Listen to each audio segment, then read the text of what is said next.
Maayong buntag dira mga day, uban ko ninyo mamahaw. Nagtimpla ko og kape na ako'y garlic bread, sa side of egg na apunta dira deep nga Philadelphia cream cheese. Paborito gina na ko guys. Tapos naapog ko diri Jollibee nga. Sobra ra na siya sa akong anak guys. Katang ilahang bag-o karon nga Aloha Burger.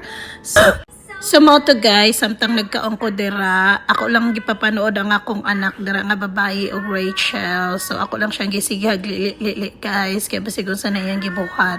Story time guys, kung sana mo pag-abot nga rin sa Canada. By the way guys, ni aday mi karon sa Manitoba, Canada. So unang naabot nga rin ang ako ang bana. So skilled worker siya, nag-apply siya sa Maple Leaf bilang swine technician. April 2019, yung lakaw ang akong bana pangaripadong, ang iyang papel nga close work permit. So pag-abot niya nga nag-apply dayon siya o permanent residency.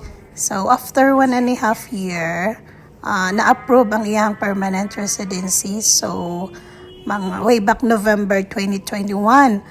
So nagkuha dayon siya og ticket sa among duha sa akong anak nga lalaki para mulupad mi nga ripadong og Canada guys, mulupad mi, yes. Tapos kaming duha lang guys, wala namin niya sundo kay aron makatipid sa mapamasahi, kay dili pod lalim ang pamasahe nga ripadong day. So mao to, pag-abot na mo og Vancouver guys, sus ko nahabilin mi, gibiyaan mi sa kanang connecting flight na mo guys nga Air Canada nga ripadong og Winnipeg. Yes guys, nahabilin mi. Struggle gi kaayo kay first time na ako mo biyahe og kanang international guys, as in first time ginako kay wala pa ko kasuway mga ibang bansa. So tapos na pagikoy daang bata. So mga 24 hours mi didto naghuwat sa Vancouver kay basta.